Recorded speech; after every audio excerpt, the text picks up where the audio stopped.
like I said, you're the first basketball guy, and we're starting with the heavy hitters. For those of you who don't know, Kevin is the all-time winningest girls basketball coach in state history. That might be, I don't know, is it nationally as well? Do you know if that always? No, Okay, over no. 800 wins though. I'm the winningest girls coach in California, but I'm not even the winningest basketball coach on campus. Coach McKnight he's got like 1,100 wins. So, Jeez, man, yeah, it's a humbling place. I don't get too fired up about wins.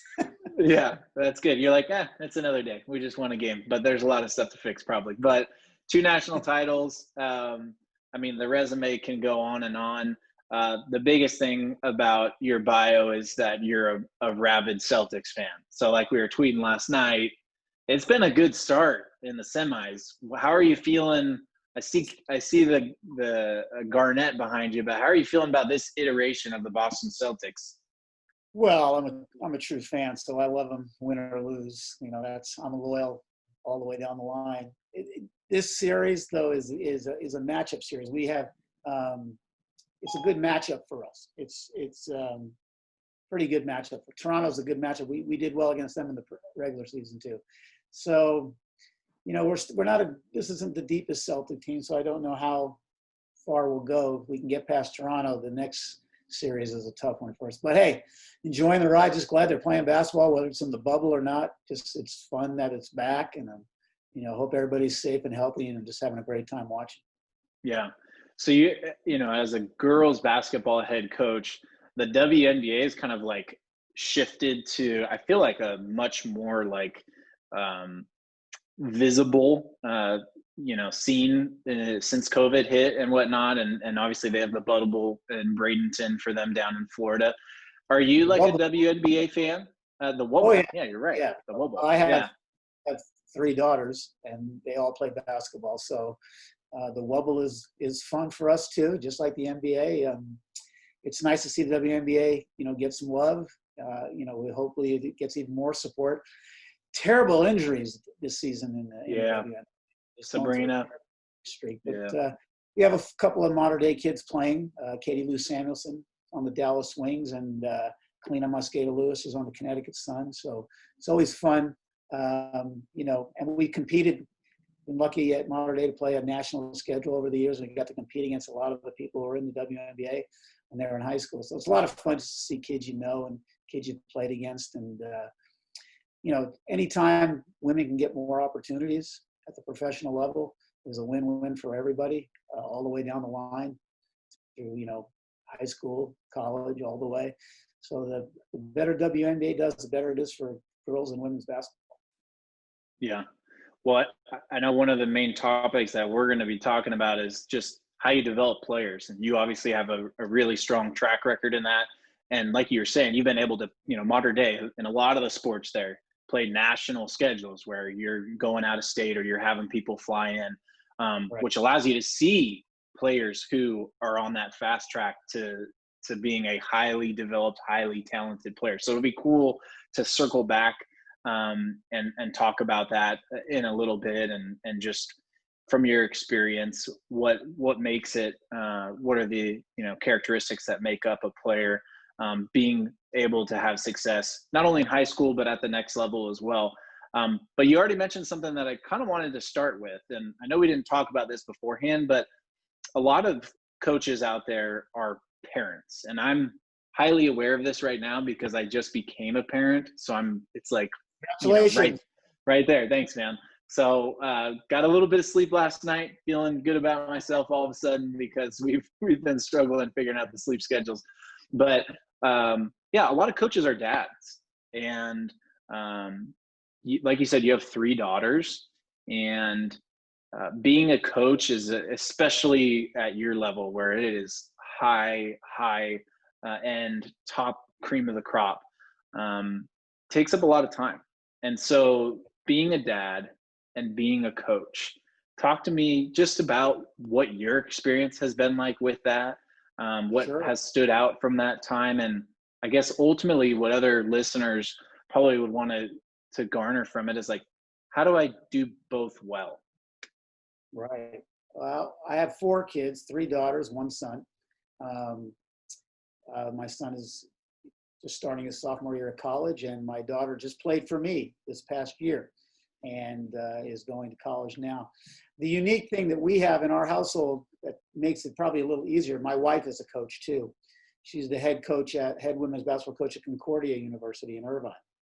And she actually gave a scholarship to my daughter. So my poor daughter is going to have to play 4 years for me and now jump into 4 years with a mother. Oh my gosh, dude. I don't know if that's ever been done before, to be honest. That is insane. That's incredible.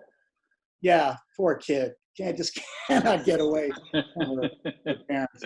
But, and I have a daughter in 8th grade right now and a daughter in 6th grade. So, I'm right in that wheelhouse of, raising the kids and watching them play and hopefully getting to coach them. For me, it's been really positive. My daughter being here at Mater Dei for 4 years, we drove to school together every day. We went home every night in the car, and it was a great experience. It was just, something that now that we just moved her into college last week. She's on campus in the dorms. And now that that's happening, it was just such a special time we had for those 4 years. And I'm so glad I had that opportunity. And to win a CIF championship last year with her as a senior on the team was a really special moment for both of us. So those are things you can't buy. That experience I had with her for 4 years is just a very lucky person. But you have to work together well within the family unit. Obviously, 4 kids, everybody's going every which way but loose. My wife does a really good job of getting them to their activities and making sure that they get things done. She's awesome. It's just like a team effort, and we're both, at least from my end, I try not to talk much about basketball when I get home, because we're both basketball coaches and we both support each other, and we'll talk to each other about the problems that we're having. She'll bounce problems off of me. I'll bounce my problems off of her, so we can help each other as sounding boards that way and solution makers. But with the kids, I try to, just let them enjoy the experience and not, because I've seen both sides, as a coach for 35 years now, I've seen, what parents can do to support their kids and what parents can do to damage their kids. Mm-hmm. And it's a fine line between being supportive and being over the top. And so I've seen a lot of both, and I respect all the parents whose kids play for me, because I know how hard it is to raise kids, and I respect that effort. But I've learned a lot, being a coach, that I took into, being a father, especially in that arena. I don't think I've ever said anything but thank you to my kids' coaches as they've been growing up, other than thank you for working with my kid. And I just stay in the background, let my kids figure it out. And that's just something I've learned. I think that's a pretty good way of doing it. All the coaches that they've had have been excellent. Obviously if there was something bad happening, you would step in, but never had to. I don't worry about kids' playing time. That's something that they earn on their own. And if they have an issue with it, they can make an appointment to see their coach and talk it out. So being a coach for a long time, has really helped me, I think, in that area of, raising the kids through athletics. But I'm so glad they play sports, because I believe sports helps you in so many ways, life, academics, socially. I'm just really happy that they're active, they're healthy, and they're playing. Yeah. So a lot of coaches, and again, for myself, I think, man, I really hope Easton, our son, I hope he gets involved in sports, right? I'm not going to make him play football. I'm not going to make him do sports, but naturally, if I'm totally 100% honest, it would be cool.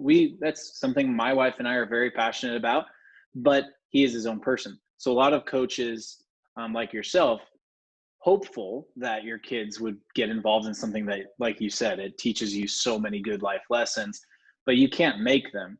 And then I think the other thing kind of pulled out of what you said was this idea that it can't be all basketball talk around the dinner table. Like there's a balance of, hey, like here's something I saw maybe during the game, but then also like, hey, what are you and your friends doing today? and that, as there's, like you said, there's this fine line where some people, and we've seen it in movies and it's been publicized, like, okay, they're over the top with this has become too important to them. It's become, instead of teaching life lessons, it's become life.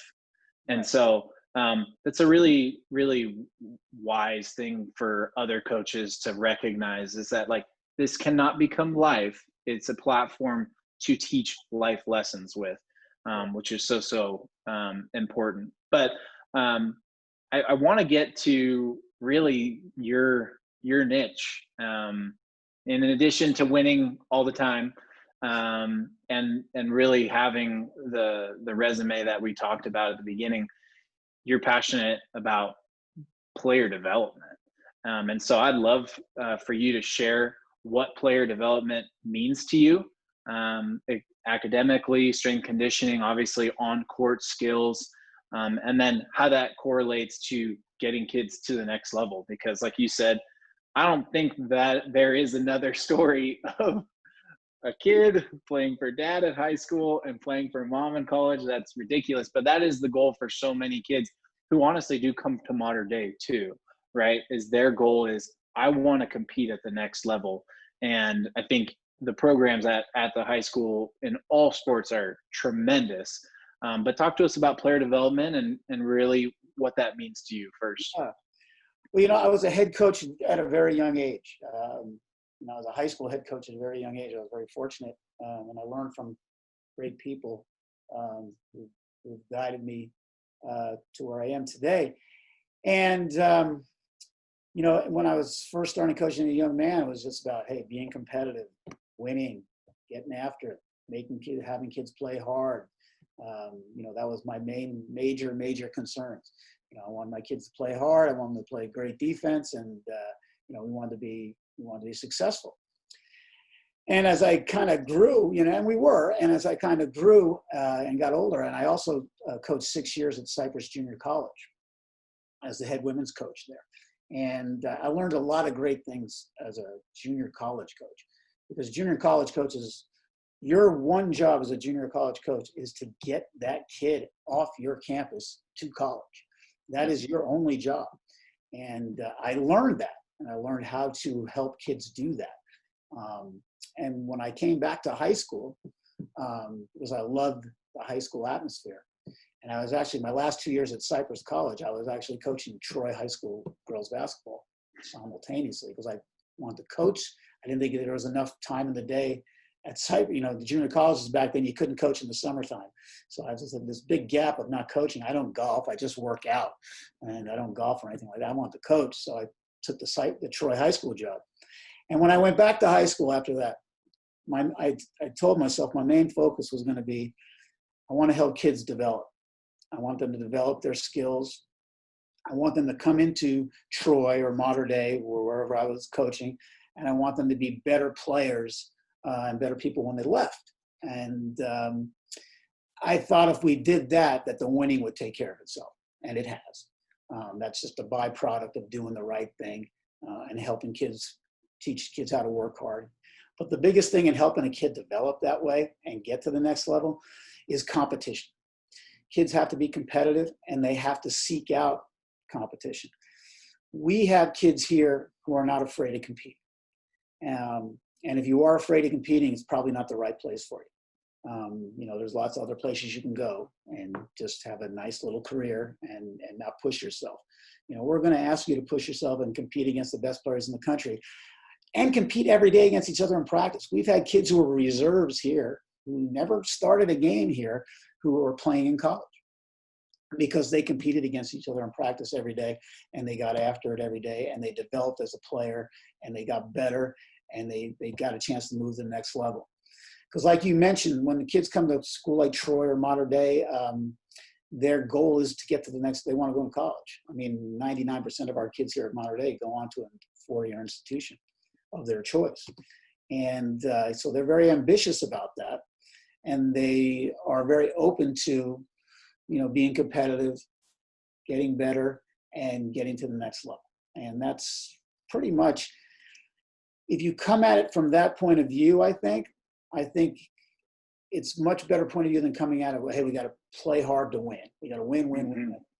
I think the winning has obviously taken care of itself through the kids' player development, through seeking out the best competition you possibly can, and embracing that. And like I said, not every kid wants to compete against. Yeah. They want a certain amount of playing time. They want it to be a little easier. It's just not a good place. This isn't a place like that. Everything's a competition. Every practice is a competition. Every drill we do has a score or a standard to reach, and you're competing in every drill and everything we do at practice. So it's all laid out there. And so if you're developing and you're patient, things will work out for you. If you're coming in as a young person right away wanting big things and just want it and handed to you, you're probably not going to develop into the best player you possibly can be. It might be enough. You might be that talented. Yeah. Some kids are that talented and they don't have to develop as much. But for the normal kid, that development will get to the next level. That embracing of the competition will get you to the next level. That coachability will get you to the next level. My daughter was a really good example of a kid who she's not a tremendous athlete. She's not fast. She's got my genetics. She's not fast. She can't jump very high. But she wanted to come to Mater Dei because she wanted to compete and she wanted to play at the highest level she could play at, see if she could do it. And she figured out a way to make herself valuable. And so many kids don't do that.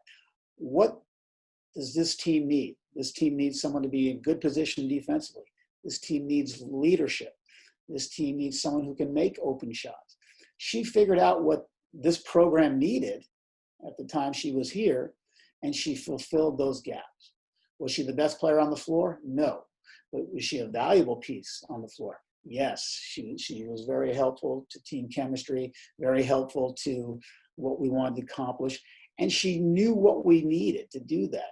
And she was introspective about that, where most kids are just, they don't really think about things like that. They just, I'm just going to come play hard, see what happens. And it's really not enough anymore just to come in and play hard. And you got to think about what you're doing, what your impact on the team is, how you can help the team, how you're developing as a player. We want our kids to think about all that stuff. And it's a lot. It's a lot on their plate. It's not an easy road. It can be frustrating because it doesn't all come to you all at once. It's something you have to see big picture wise. But it's gratifying to see kids figure it out and able to play at the next level. So my daughter's able to play at Concordia at the Division II level, and I think that's a great spot for her. Can she go to UConn? No, she can't. And she knows that. But she found out what she could do to be effective. And I think we have a lot of players. We have a girl on our team this year who's coming back, who's going to Stanford. She's already signed as a junior. She's a great player. We have a bunch of Division I players. But we also have some players who are young and developing, who are going to play at the next level too, just trying to find out what that level is and where they can go. But, the competition, the things that we're working on, will get them there if they're patient and they see the big picture. But teenagers aren't often patient and they don't often see the big picture. So it's a daily battle to get them. Well, yeah. And I think that's the key too, is, so you talk about everyone wants to win. Everyone talks about, you got to try hard. We got to work hard. We got to be the hardest working team out there. And why? Because we got to win. And kind of like very simple, maybe truths, right? We all want that. Kids want that too. We're all competitive. Coaches are competitive. I don't know any coach that I've ever coached against that wasn't competitive. Yeah. So it's not we lost. Like, they're going to be upset. Everyone wants to win. So taking that like foundation and saying, okay, well, how do we actually win? We need to teach competitiveness. And you talked about what you do. Every drill we do, every practice we have, we're going to compete. And at Mater Dei, like you said, you're going to get girls coming there who want the challenge. They're not scared of the challenge. They don't want to be necessarily the best player on their team. They want to be on a great team, and they can be, they can contribute towards that. But so that, I think a lot of people understand we need to be competitive, but the issue is that they want to be competitive on Tuesday and Friday night when the game's happening. And I think what you've done is said, no, we're going to be competitive on Monday afternoon and Thursday afternoon and Saturday morning as well. And I think that's something a lot of coaches can pull out is like, you can't teach competitiveness on game day. Competitiveness like needs to come in all, times of the week, all days of the week. But Right. The other thing you talked about is that competitive and, you can't be competitive. Oh, yeah. You can't be a hard worker on your own terms. You have to meet the standards that the program has set. If you set the standards low, you're cheating the kids. If you set the standards high, you're setting a bar where kids can work towards and get to a certain level. Some may never get there. We have kids who leave, who can't reach that level or can go other places and have more success because the standard's a little lower or the situation's a little better, because here there are a lot of good players and you are going to run into competition for playing time. But it's not on their terms. It's the program's terms. It's the level that we're trying to get to's terms. And you've got to meet those standards. Yeah. And so I think, and I don't know if you know a guy by the name of John Gordon. He's written a lot of books on like positivity. Yeah. A lot of people in the coaching world like him. We use him as a company. With our sales team, I'll reference him a lot. I read a book that he wrote called Energy Bus, which is essentially like you have to maintain this level of energy or standard, or else like you're kind of like not on our bus, like you were saying. But I want to move to this second part of development. So there's competitiveness. You need to be competitive. You have to be at our standard. This is what it's like here. This other part that you talked about, and especially with the example you gave with your daughter, is like developing the individual player, which is one part competitiveness, but then this other part of like kind of all these intangibles, like introspection, understanding who you are on the team, understanding your role, and that sort of thing. I think that's something a lot of coaches need help with. How do I truly develop my players beyond just the try hard? And so I'd love for you gave great examples with your daughter, but I'd love for you to kind of expand on that a little bit, so that coaches out there who want to develop players and want to get their players improving and on to the next level can kind of take something and go, okay, I'm going to do that. Like that's one thing I don't know how to do that Kevin is instilling in his team. Well, and first from a basketball standpoint, I mean, it's easy to say, hey, we want you to be competitive and want you to play at the highest level, but you also have to have the basic fundamental knowledge to coexist and compete on the floor. Otherwise, you can be as competitive as you want. There has to be a certain skill level. I'm very fortunate here. I have great assistant coaches, and we spend a lot of time on basic fundamental stuff. When we put in our offense for the season, we are breaking that thing down like right now when we're allowed to go, and we'll be breaking that down till March when we play our first game. In little bits and pieces, we want to make sure every kid knows every aspect, every pass we want to make, every skill it takes to make that pass. Whatever you may think is, oh, that's not a very big deal, passing from point A to point B. It's a huge deal, because if you can't pass from point A to point B, we can't get into our C, D, and F, and everything breaks down. So we're teaching every fundamental aspect defensively, we're a pressing kind of team. That's kind of a thing I built my philosophy on basketball, is like to press. We break our press down and break down drills. We spend tons of time. So with great assistant coaches, which I'm very fortunate to have, we spend a lot of time fundamentally giving the kids the confidence and the knowledge so now they can compete. It goes hand in hand. So I don't mean to just say, hey, we just want competitive kids here and we just and that's just not fair to the kid, because these kids have worked really hard to put themselves give themselves a fundamental base and knowledge of the game. The mental part of it is so much harder. Like I had mentioned with my daughter, who figured it out, what the team needed. She also drove with me to school every day for 4 years and drove home with me every day for 4 years. And so her knowledge of what I wanted on as a basketball player was so much easier for her to find out than everybody else. So how do I get that knowledge to the other kids? One is through building leadership within your team, so your team sets that tone. When you have good leadership as in your team and as your different classes, freshmen, sophomore, junior, seniors, they almost self-teach as the new kids come in. This is the way we want to do things. This is the way practice goes.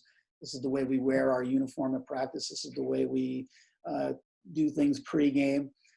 That makes it a lot easier in a program to develop kids to figure out what you want them to do on the floor, how you want them to comport themselves during everything they do. Without that, and I've had teams that did not have that, it's so much more pressure on the coaches to give them everything. So that building of leadership is crucial to kind of building the level of mental awareness you have in your program. But how do you get those kids to be those leaders?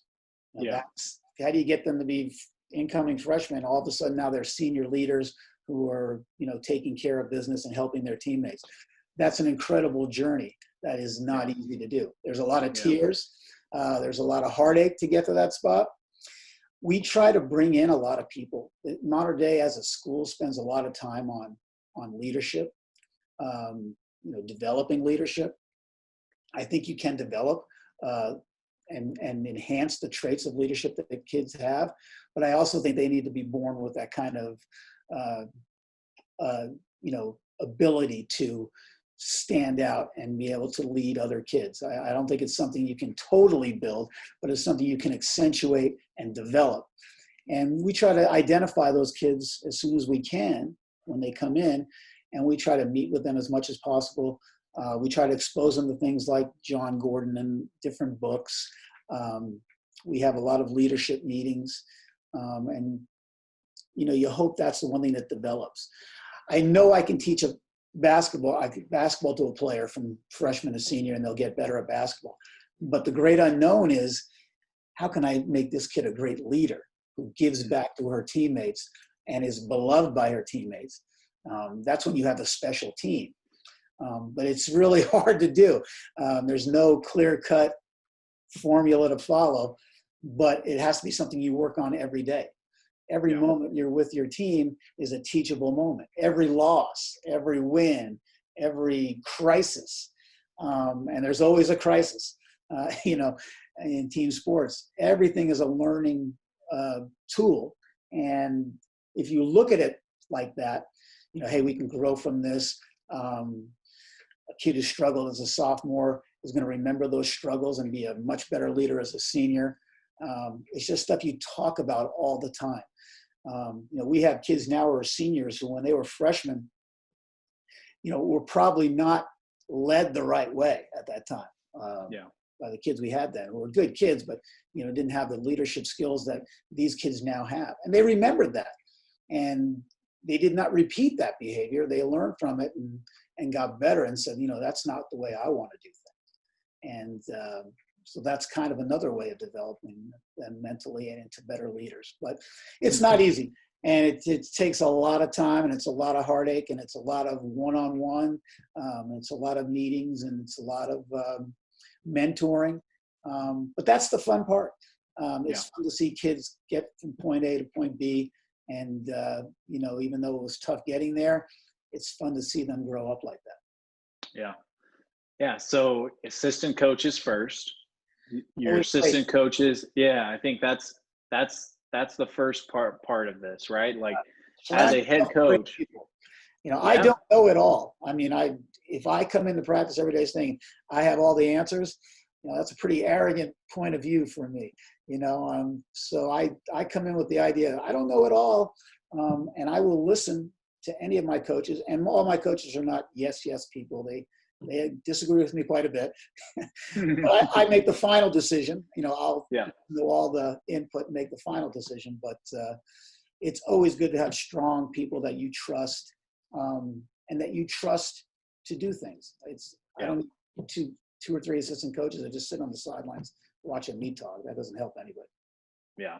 Well, in football, you could have 20, 30 coaches, right? Like Oh, Bruce has yeah. got so many guys on his staff, and Right. yet basketball, not nearly as many. And a lot of high school basketball coaches are probably doing a lot themselves, I would imagine, if you're a head coach. Some And are so I by, think, some are by themselves. You know, yeah. I mean, So I think that's a incredibly hard. key is like, if you're going to lead as a head coach, you first need to, and I think, like, I think about this when I was a coach, I was so focused on the kids. And if I were to be a head coach, I would have to realize I pour into my assistants first. And maybe again, some of these high school basketball coaches, like, you need to go out there and you need to get one assistant, or you need to try your best to get two assistants, because those are two more leaders on your staff who, like in your program, are leading players. So now you have more leadership when the juniors and seniors have been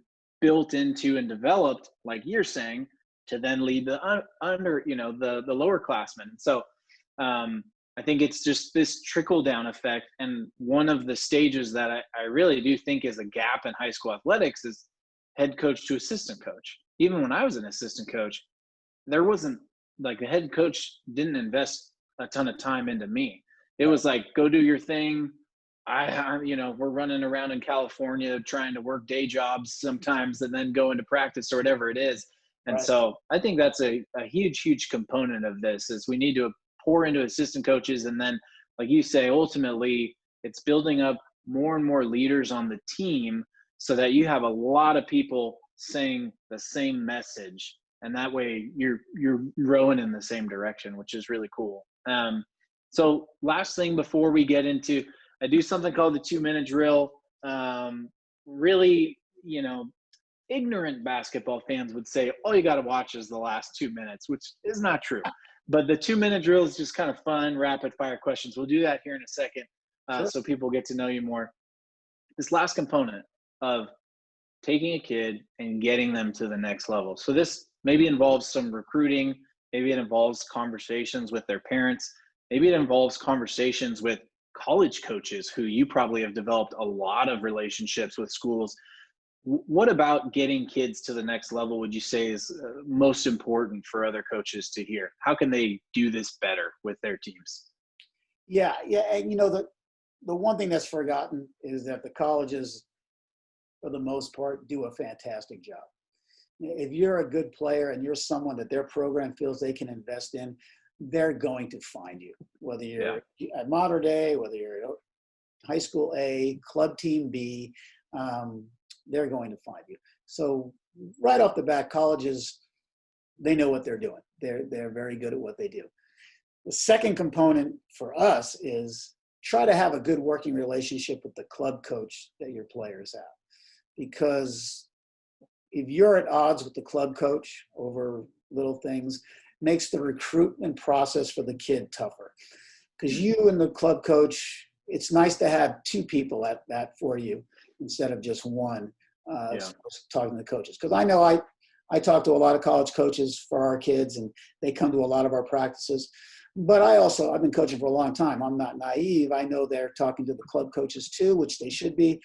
And during the viewing periods, the colleges are able to see the club teams play on a wide basis, where many colleges can come see many kids in one setting, where they're going to see 2 or 3 of my kids at one time, 2 or 3, and they have to hit the road. And so those viewing events are very important to colleges, and those viewing events are club related. So it makes sense that me and the club coaches are on the same page. There's no animosity. We work together, and we're here for the kids. So that's huge. And that doesn't happen all the time. There's a lot of resentment between the both sometimes. And that's selfish of both of them, because we're all supposed to be here for the kids. Yeah.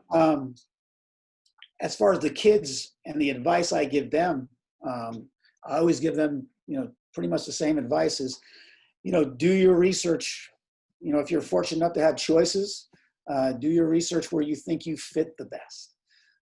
Don't go to a place because it sounds good, or you're going to, it'll make a great tweet or Instagram post. Go someplace where you're going to fit. If you're a kid who's really competitive and you're used to playing 32 minutes a game, don't go somewhere where you're going to sit for a couple of years. Go somewhere where you're comfortable. You love the school. It's good academics, good social, and you're going to play right away. You make a big impact. Talk to your coaches. Don't be afraid to ask questions. So many times kids go on the visits or they talk to them on the phone, and it's just the pleasantries, and there's really no deep conversation, no hard questions being asked. You will not turn a coach off by asking tough questions. That's what they're trained for. They would rather hear that. When you don't have that, that's why the transfer portal is overstuffed and full of kids who've left after 1 year, because the tough questions weren't asked. The great fit wasn't found. It was a great post. It was a great tweet. It was an Instagram post. But now the reality is, I don't like it here. This is not fulfilling my needs. So my biggest piece of advice is always do the research, and I will help you do the research. Yeah. I will help send out tape. I will help you contact coaches. I will help you ask coaches what they really feel their plans are for you if you're afraid to ask. Some kids are afraid to ask, that question, what are your plans for me? How many people are you recruiting at my position? Yeah. The main questions that kids just don't think to ask or feel uncomfortable asking. And I consider that my job, along with the club coach, to ask those questions for the kids to make sure they have a great fit.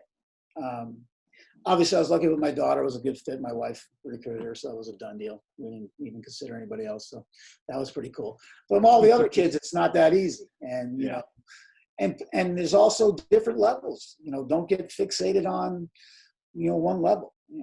Division II is a great level. NAIA is a great level of basketball, and they have scholarships. If you're not ready yet, if you haven't, if you haven't stopped growing yet as both a person and physically, and you want to go to a JC for a year or two, that's an option too. I mean, we don't discount anything.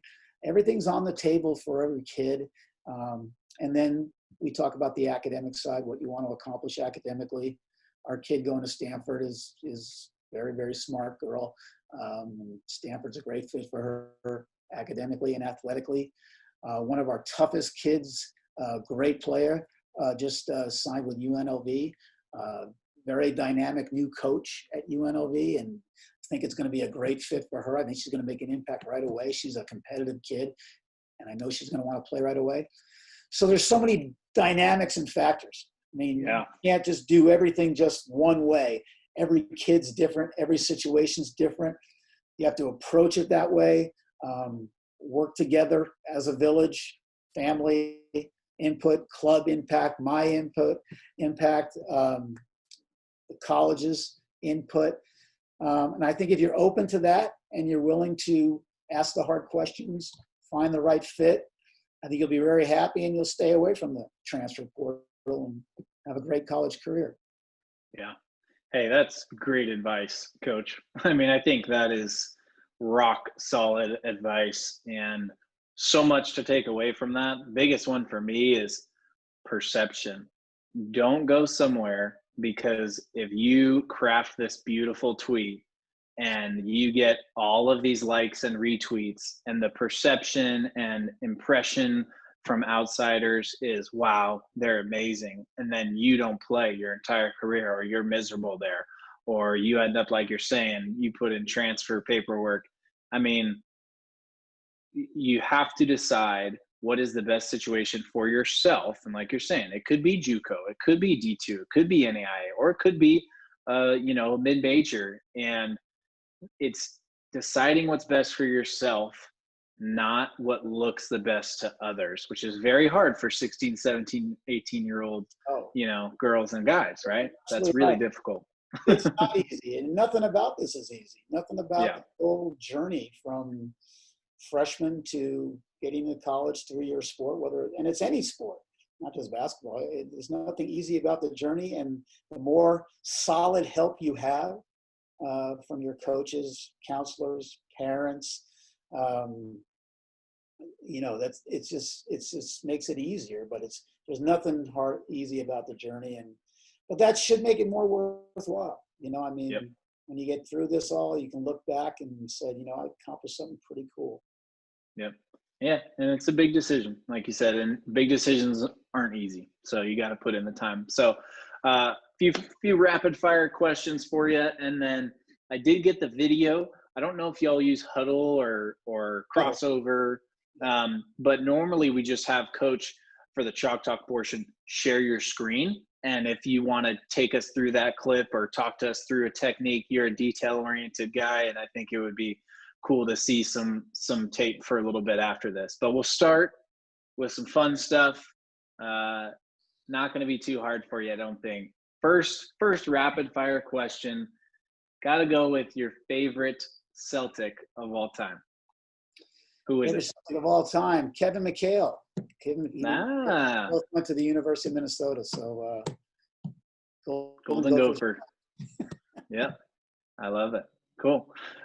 Who's your favorite guy on this year's team? I saw you tweeting about Marcus Smart. You like him? Is he your guy or Jaylen Brown's my guy? Jaylen Brown. Oh, Jaylen Brown. I heard something somebody said the other day, which was so true for Jaylen Brown, because I have a ton of respect for Jaylen Brown. Someone so young, so smart, and so socially aware. That someone said Jaylen Brown's going to be more famous for the things he does off the basketball court before he's done than he is for the stuff that he does on the court. And he's a great player. Yep. I think that's so true. I think he's going to be a leading voice in the social reform that we're going through now and going to continue to go through as we try to fix some of the things that are broken here. And I just have a ton of respect for someone that young, that talented, who is that aware of what's going on around him and not afraid to stand up for what he believes in. Yeah. Yeah, basketball's been at the forefront of change that's obviously very needed. And yeah, Jaylen Brown's definitely been a big voice in that community. All right, let's go to game day. So I want to know, what is like your favorite game day? You can either say it's like a ritual or just like part of the experience. Could be your lucky tie, could be a pregame meal, could just be an environment you like to play in. What's your best game day experience or ritual? For me, I love on game day, I love the walkthrough. The walkthrough we do before the game. At some point during the day, a league game, a tournament game, wherever we are. If we're on the road, we're on, at home, we're away. We always find somewhere where we can, some gym, some ballroom, some parking lot sometimes, where we can do a walkthrough, go through some of the things we want to just reiterate. It's like cramming for a test and just reiterate the stuff we want to accomplish in this game. And I love that stuff. I love practice. I love walkthroughs. The games for me are very stressful. I get nervous, before every game, no matter if we're supposed to win by 40 or, if it's going to be a tight game. I'm just that way. I'll know when I don't feel that way anymore, then I'll have to quit, because that's kind of my barometer. I still get nervous and stuff, but the walkthroughs are nice and safe for me. I don't get nervous with those. I love it. Favorite player? I know you've coached a bunch of good ones. You already mentioned a couple in the WNBA, but favorite player to coach, or maybe a player that you think of as like, man, I love that I got to coach her. Oh man, that's too easy to count. The monarch I loved the most was my daughter. Yes, there you go. She's my most loved monarch. Mater Dei, we've had Kalina Mosqueda-Lewis, Katie Samuelson, Jordan Adams, so many the kids on this year's team who won the title last year, Alyssa Durazo-Frescas, Maya Mosa, Brooke Dimitri, Kaya, Lisa. They're just such great kids. At Troy, I had 11 years at Troy. We had a great run, just like we've had here at Mater Dei. I had great players there. There was one kid there who was unbelievable. Not as talented a big-time player like Katie Lou or Carly Samuelson or Kalina, but we had a little point guard named Sarah Yee, who went on to Columbia University to play basketball. Really smart girl. She won 4 CIF titles in 4 years as a player there, and she was just got the most out of any player I've ever coached as far as the most out of her ability. She was 5 feet nothing, maybe even below that. But she got the most. She was a great leader, just a real fun player to coach. I was thinking about her the other day. I like to watch old tape of Mater Dei, of Troy. And I was watching some old tape of her, and it just popped in my head. But I've had so many great kids here, and at Troy, and at La Quinta, and it's too many to pick them. That's the best part of coaching, man. All the Right. stories and it's good. It's good to hear all the names for sure. Yeah. Last one, and this is again kind of specific to what this means to you. So, and it's a kind of a more 30,000 foot view. But what do you think as a football guy? And there's a lot of sports out there, and we're seeing during the pandemic, some have started and some haven't. Like, what do you think makes basketball so special in your mind? And like, why is basketball special to you? Oh, well, I just had a love of the game since I'm very small. I grew up playing baseball and basketball and, every sport you could. And, I was just always a sports oriented kid growing up in New York. I grew up in Long Island, New York, and then moved out to California in junior high. But the thing about basketball, almost all the good things in my life that I've had in my life come through basketball. So, I met my wife basketball. My kids are involved in basketball. My friends are involved in basketball. My job is related to basketball. All the stuff that I've been able to accomplish, whatever it is I've accomplished in the big picture has been through basketball. Probably a very narrow scope.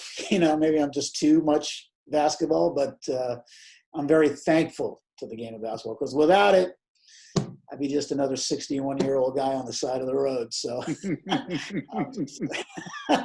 basketball has enabled me to do some great things, and it's enabled me to help people, but it's enabled me to do some great things and do some things I love to do and meet people I love. So very fortunate.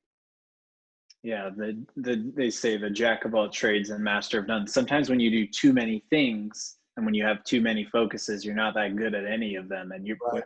What I heard is it's here. Yeah, it's deep, but it runs deep in family and friends and your career. So that's cool, man. Sports are special, and it's good that they're starting to get back into it. That was really how this podcast started. Is we're like, man, we miss sports and we miss talking to coaches. That's what we do. That's what I do, and we wanted to share. There's so many amazing coaches out there. We wanted to share your stories with the rest of the coaching world who don't, especially at the high school and junior college and like you're saying, NAI, those stories aren't always shared, and so as we close out, I would love for you to be able to share your screen if you have a few minutes to kind of walk us through your play or your technique. I don't know. What do you have on tap for us? What are you planning on walking us through? I'm not a good tech guy, so I just hit share my screen here, right? Yep. Yeah, you got it. And then it should pop up all these windows. Just as long as you keep it on the one it's selected and click share at the bottom, then I should be able to see your screen. Let me see if I can pull up that.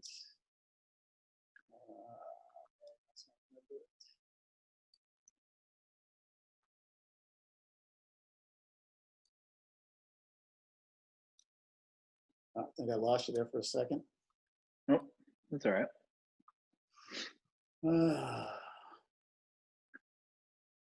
I know I have a clip here that I wanted to show, but I don't know how I can get it on there. So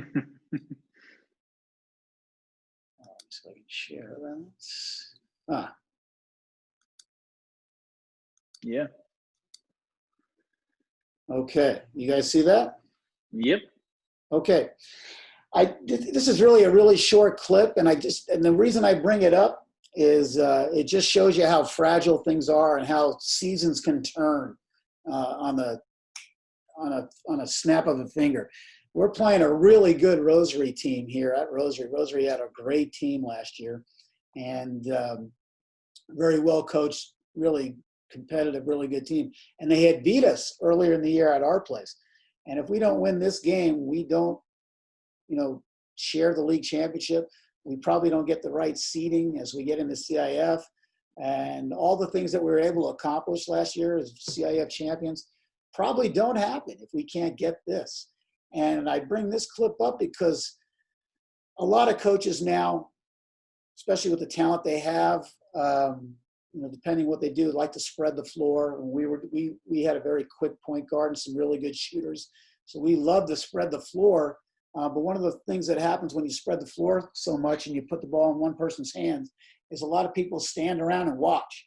And we're always railing against it. Don't stand around and watch. Don't give up on the play. And this is, I think it was either tied or we're down one. I think we were down one. And this is pretty much to win the game.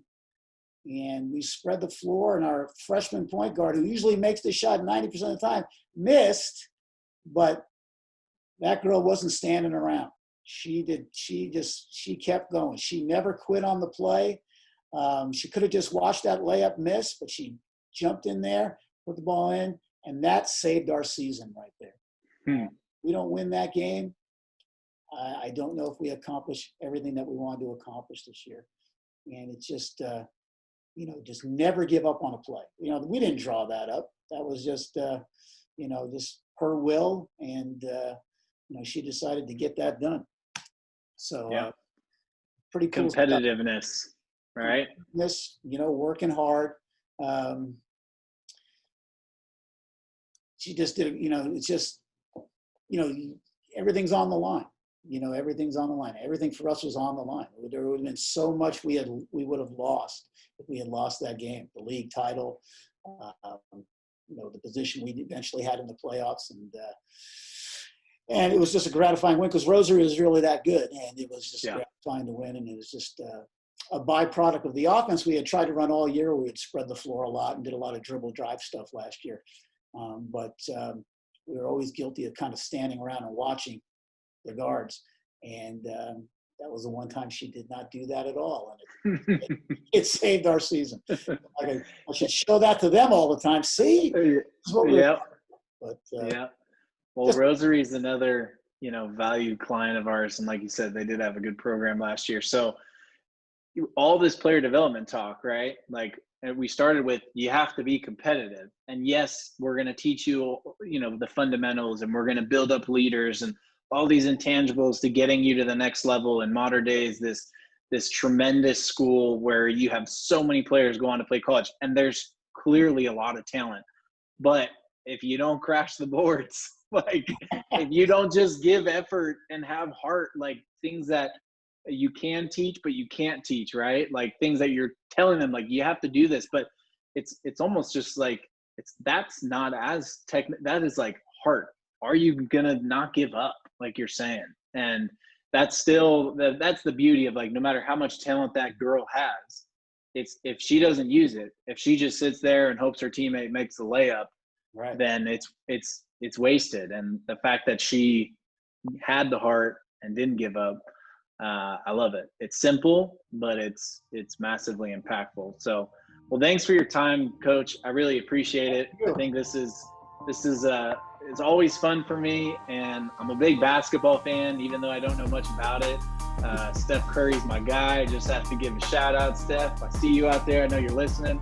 But no, really just. Oh, it's pretty cool. Hey, what's up, Steph? No, but we really, we value your school so much at eTeam Sponsor, and looking forward to helping you all out this year. And thank you. Who knows? Maybe I'll see you down there next week. Although I hope it cools off.